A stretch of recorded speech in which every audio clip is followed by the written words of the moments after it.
Mirëmbrëma dhe mirë se vini në edicionin qendror të lajmeve këtu në ABC News. Pas sulmit në Venezuelë dhe arrestimit të Maduros, Donald Trump thot se Shtetet e Bashkuara të Amerikës do të drejtojnë këtë vend deri në një tranzicion pushtetit të sigurt dhe të drejtë. Presidenti amerikan e quajti të jashtëzakonshëm operacionin ushtarak në Venezuelë të kryer nga ajri, toka dhe deti. Ai paralajmëroi besnikët e Maduros se Shtetet e Bashkuara të Amerikës janë gati për një operacion të dytë nëse do duhet. Trump tha se Maduro dhe gruaja e tij do të përballen me drejtësinë në Amerikë për trafik droge, ndërsa publikoi edhe foton e parë të udhëheqësit të Venezuelës pas arrestimit.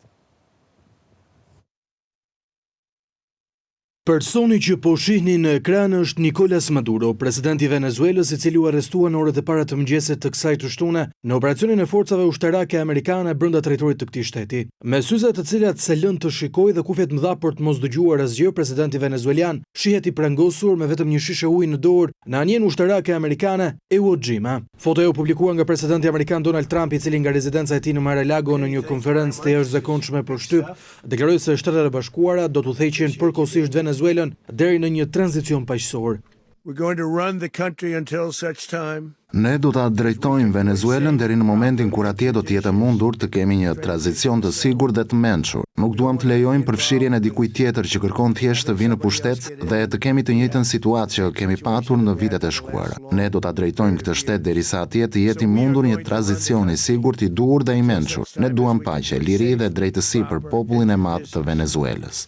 Kreu i shtëpisë së Bardhë theksoi se Shtetet e Bashkuara janë të gatshme të kryejnë një sulm akoma më të madh në Venezuelë, pasi e kishin planifikuar diçka të tillë, por tha se shpreson se diçka e tillë nuk do të jetë e nevojshme, duke paralajmëruar kështu çdo forcë që mendon të sjellë destabilitet. Donald Trump zbuloi gjithashtu se kompanitë amerikane do të investojnë në Venezuelë për të përfituar nga nafta e këtij shteti, që njihet si shteti që ka rezervat më të mëdha të arit të zi në botë.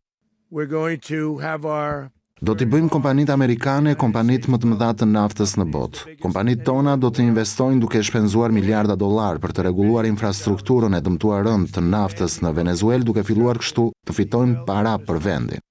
Donald Trump deklaroi se Shtetet e Bashkuara kryen sulmin orët e para të mëngjesit së të shtunës, pasi ndalen elektricitetin në të gjithë Venezuelën nëpërmjet një teknologjie të veçantë që ata zotrojnë. Sipas raporteve të mediave ndërkombëtare, të paktën 7 shpërthime u regjistruan në Caracas, kryeqytetin e këtij shteti. Avionët amerikanë bombarduan një bazë ajrore në shtetin e Mirandës, portin La Guaira, i cili është kanali kryesor i Caracasit për në detin e Karaibeve, aeroportin Higuerot, ndërtesën e parlamentit në Caracas, si dhe vendin e mauzoleumit të Chavezit. Teksa ushtria amerikane kryente sulmet e saj toksore, njësia Delta, njësia më elitare e ushtrisë amerikane, kreu operacionin e arrestimit të Maduros dhe bashkëshortes së tij, pasi CIA dha të gjitha të dhënat mbi vendodhjen e presidentit venezuelian. Sipas asaj që shkruajnë mediat ndërkombëtare, sulmi ndaj Venezuelës ishte parashikuar të kryej përpara Krishtlindjeve, por u shtyp për shkak të trazirave në Nigeri. Prokuroria e përgjithshme e Shteteve të Bashkuara Pam Bondi zbuloi përmes një statusi në rrjetin social X se për Maduron dhe bashkëshorten e tij janë ngritur zyrtarisht akuzat nga gjykata e distriktit jugor të New Yorkut. Bondi deklaroi se Maduro akuzohet për narkoterrorizëm, transport kokaine, si dhe posedim të mitralozëve dhe pajisjeve shkatruese të cilat do të përdoreshin kundër Shteteve të Bashkuara. Presidenti venezuelian dhe bashkëshortja e tij do të gjykohen dhe do të vuajnë dënimin e tyre në tokën amerikane, tha Bondi. Ndërhyrja ushtarake amerikane që rrëzoi Maduro në Venezuelë ishte e para në rajonin e Amerikës Qendrore që prej rrëzimit të Noriegës në Panama në vitin 1989.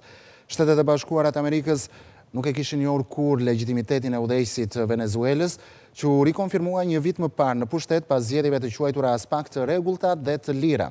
Skenari kryesor që pret Venezuelën pas rrëzimit të Maduros është ardhja në pushtet e opozitës. Por për shumë analist, mbetet prezent rreziku i destabilitetit vendit nga forcat e armatosura dhe grupet paramilitare, ish besnik të presidentit. Arrestimi i presidentit të Venezuelës Nicolas Maduro pas goditjeve amerikane në Caracas shënon një pikthese historike në marrëdhëniet mes Shteteve të Bashkuara të Amerikës dhe Amerikës Latine.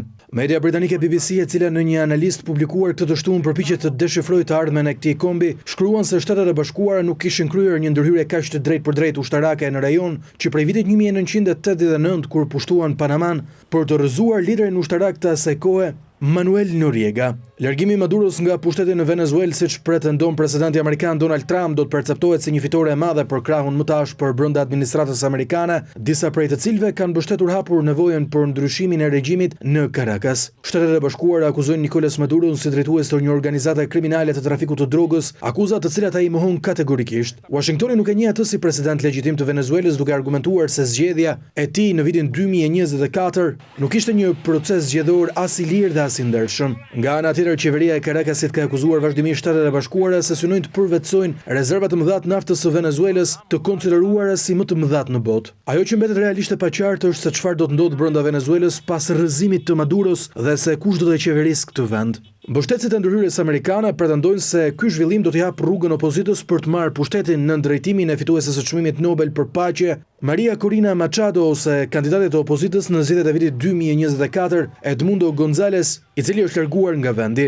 Megjithatë, shumë analistë paralajmërojnë se situata është shumë më komplekse pasi në lojë hyn ushtria dhe rreziku i destabilizimit të vendit. Forcat e armatosura dhe grupet paraushtarake në Venezuelë mbeten ende besnike ndaj Maduros, ndërsa edhe disa kritikë të tij kanë shprehur frikën se një ndërhyrje drejt për drejt e Shteteve të Bashkuara mund të çojë në kaos dhe përshkallëzim të mëtejshëm të krizës. Në zhvillimet e fundit që vijnë nga Venezuela lidhur me arrestimin e Maduros, ka vetëm diçka që është e sigurt. Aleatët më të ngushtë të tij janë seriozisht të shqetësuar jo vetëm për të ardhmen e tyre politike, por edhe për të ardhmen personale mes një krize sigurie që mund të kaplojë vendin.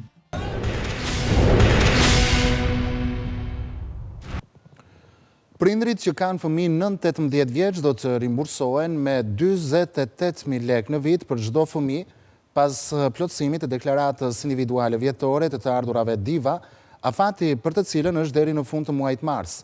Fondi do të kalojë në llogaritë bankare të individit që plotëson online këtë deklaratë, e cila është një detyrim për të gjithë të punësuarit me të ardhura vjetore nga 1.2 milion lekë. Një kompensim tjetër nga shteti në masën e 100.000 lekëve në vit është parashikuar në 2026 edhe për arsimimin e fëmijëve. Gjatë këtij viti, qytetarët shqiptar, por edhe biznese do të kenë disa ndryshime të rëndësishme të taksave e tatimeve, por që janë kryesisht në kaun favorizues. Kështu çdo familje që ka në ngarkim fëmijë nën moshën 18 vjeç do të ketë drejtën që të zbresë nga deklarata individuale vjetore të ardhurave 48.000 lekë për çdo fëmijë. Në bazë të përllogaritjeve rezulton se administrata tatimore do të kompensojë rreth 1.5 miliard lekë për këtë kategori.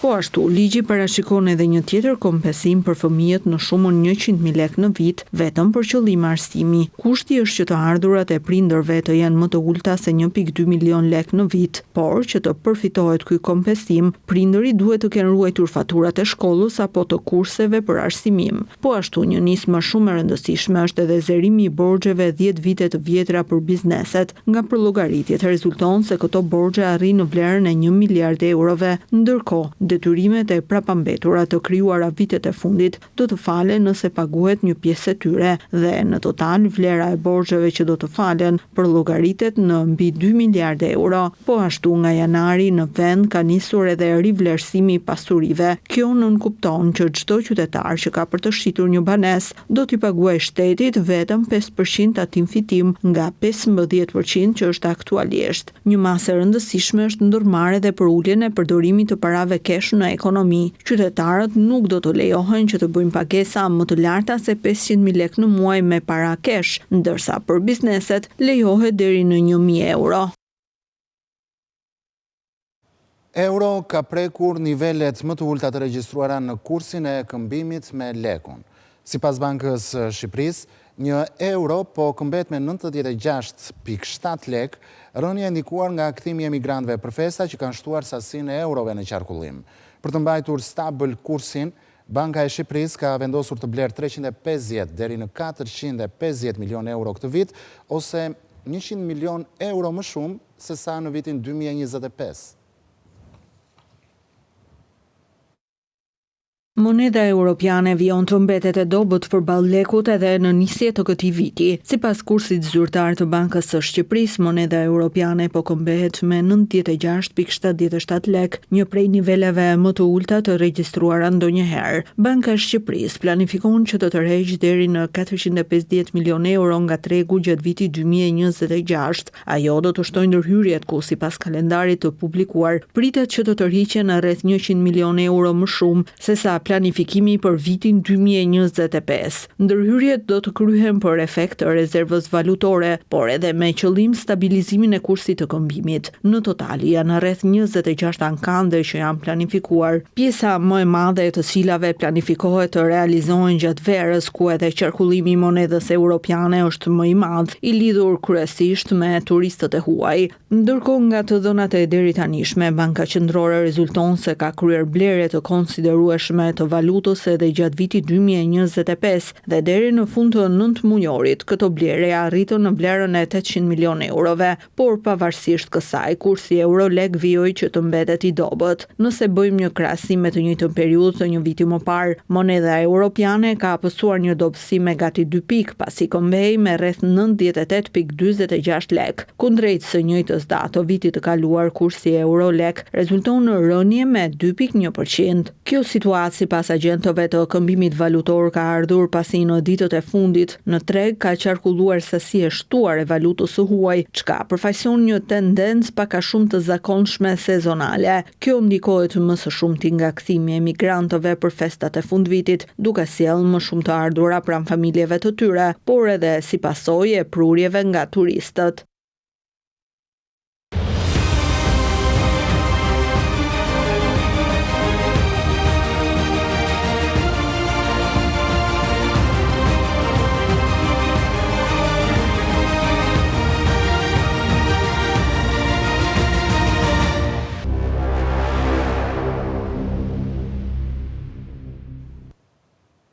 Një aksident ka ndodhur mbrëmjen e sotme në Petov pranë repartit FNSH-s, ku një automjet tip Benz ka përplasur 2 këmbësor, çift bashkëshortësh, të cilët kanë pësuar lëndime nga goditja e fortë. Ata janë transportuar me urgjencë drejt Spitalit Rajonal Fier për të marrë ndihmën e nevojshme mjekësore ku ndodhen jashtë rrezikut për jetën. Shërbimet e policisë dhe grupi hetimor, siç po i ndiqni nga këto pamje, ndodhen në vendngjarje për të përcaktuar shkaqet e këtij aksidenti. Ndërkohë, të lënduarit nga ky aksident janë Avni Meto dhe Hatixhe Meto.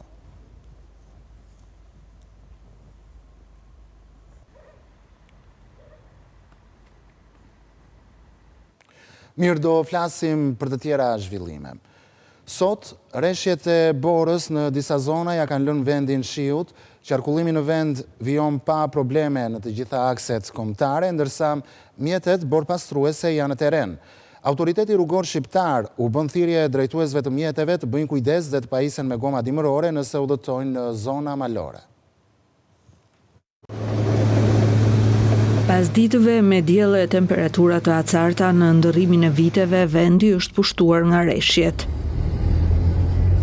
Autoriteti rrugor shqiptar bën me dije se gjatë natës rreshjet e Borës kanë pushuar dhe temperaturat kanë pësuar rritje. Grupet e punës me mjetet borpastruese kanë qenë në terren për gjatë gjithë natës për pastrimin e rrugëve nga rënja e gurve apo të inerteve dhe për shpërndarjen e kripës në zonat malore për të shmangur ngricat në akset rrugore ku ka pasur nevojë. Në qarkun Shkodër, borpastruesit kanë qenë gjatë gjithë natës në punë për mbajtjen e hapur të aksit qaftore theth, ndërsa në Malsi të Madhe, 3 borpastruese ndodhen në aksin Tamar-Vermosh, ku ka vende me ngrica dhe po bëhet kriposja si dhe mirëmbajtja për të vijuar qarkullimin.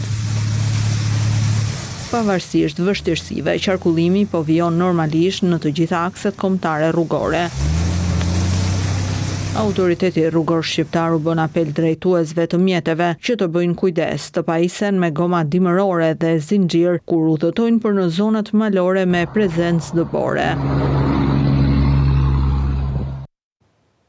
Me fillimin e vitit të ri, fermerët grek ju rikthyen protestave duke risjell bllokime të përkohshme në kufi. Sot, rruga nga Kakavia në Janin Në kryqëzimin e fshatit Kallpaq, mbetet e bllokuar për qarkullimin e automjeteve deri në orën 21 të mbrëmjes së sotme sipas orës shqiptare. Në segmentin rrugor Kakavianin, në kryqëzimin e fshatit Kallpaq do të lejohen të qarkullojnë vetëm automjete që do të kenë emergjenca shëndetësore. Pas përfundimit të pushimeve, emigrantët shqiptar kanë nisur të rikthehen në vendet ku punojnë dhe jetojnë. Në portin e Vlorës pati një fluks udhëtarësh në dalje dhe vetëm gjatë shtunës janë larguar rreth 1000 persona. Autoritetet kanë marrë masa për të menaxhuar situatën dhe për të mos krijuar vonesa. Pas përfundimit të festave të fundvitit të kaluara pranë familjes, ka nisur largimi i emigrantëve shqiptar drejt Italisë dhe vendeve të tjera të Bashkimit Evropian ku ata punojnë dhe jetojnë prej vitesh. Gjatë kësaj të shtune, rreth 1000 persona janë embarkuar në tragjetin e linjës Vlorë-Itali, ndërsa autoritetet portuale bëjnë me dije se fluksi i udhëtarëve pritet që të vijojë edhe gjatë 2-3 ditëve në vijim. Qytetarët shqiptar që kanë kaluar festat pranë familjeve të tyre shprehen se janë larguar me emocione të forta duke vlerësuar mikpritjen, por edhe atmosferën festive në Vlorë dhe në Shqipëri. Shumë bukur në familje. Mbaroj pushimet, tash do ikim vendin tonë. Vendi juaj Italia. Po, kemi për Shqipërinë, po kemi dhe familjen andej. Mirë, jo keq. Më pëlqen gjithçka sepse Vlora normale është në janë. Unë kalova shumë mirë për veten time, familjen time, normale. Kështu ishte kënaqësi, bukur, kalova mirë. Ti do në Itali? Unë për 5 vjetësh. Për 5 vjetësh. Vini çdo vit në Shqipëri për festa? Po, edhe në gusht. Po vit. Si janë? Mirë. Shkoj në Itali? Po, Sa ditë kaluar këtu? 3 javë. Jo, këtë radhë që vera pa që mbas 3 vjetë e gjysmë. Ndërkohë, duke parë fluksin e krijuar, autoritetet kanë marrë masa për menaxhimin e fluksit të udhëtarëve, teksa në port të shtuar numri sporteleve dhe efektiveve për të evituar radhët e gjata. ABC News njofton të gjithë teleshikuesit se ka ndryshuar renditjen në listën e kanaleve në televizorin tuaj. ABC News në vijim do të ndiqni në kanalin CH39 UHF. Për të qenë sa më pranë jush, ju ftojmë të bëni kërkim automatik në televizorin tuaj ose në dekoderat toksor, si dhe mund ta kërkoni manualisht.